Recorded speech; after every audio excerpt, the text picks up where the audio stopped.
Greetings all, Shane Bruce, Restomod Daisy with an in-process review on a pair of guns that we received in last week. We did a receiving video on these two guys.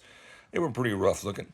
The one here at the bottom that's so super shiny is a Daisy, Model 94 Red Ryder. Let's get that roll stamp rolled up. Let's take a peek at it. Red Ryder carbine, Plymouth, Michigan gun. Pretty nice piece. Now, it had a major defect here. See that little black dot right there? That's actually a hole. Rust will penetrate steel if you give it a chance.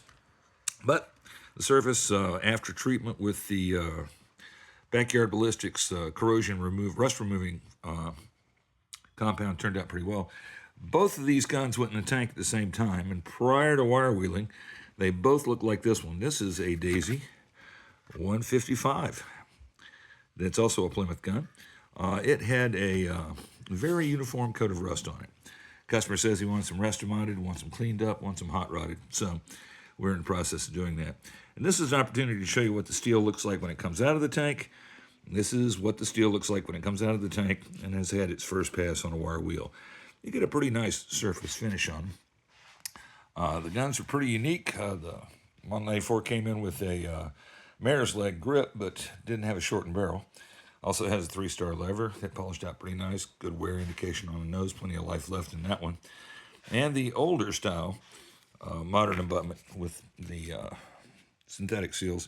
But you'll notice that this one is, in fact, a seam tube. If I can get out there. Let's move my hand. Maybe that's the trick.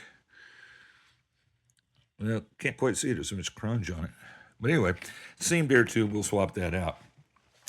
This is the 155 straight lever. Notice the low pivot anchor point as opposed to the high pivot anchor point on the other bolt. Rattle trap air tube, appropriate for age. This is the original stock. It won't be going home with the gun. Well, it may be going home with the gun, but it won't be going home on the gun when we get done to it. Here's I was kind of entertained with this.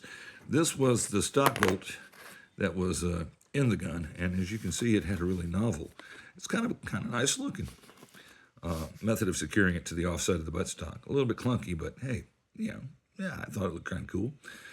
These are the trigger and spring stops. They haven't been messed with or polished. This is the original aluminum low pivot lever. You can see the difference between the two is pretty remarkable before and after polishing. They brighten up quite a bit. Anyway, the next step on these is to get after the innards and get those compression chambers polished out with Scotch-Brite and some steel wool, and same with the barrel shrouds so that we can get all the interior rust eliminated. Well, that's all we've got for you today, kids. This is Shane Bruce with Restomod Daisy, signing off.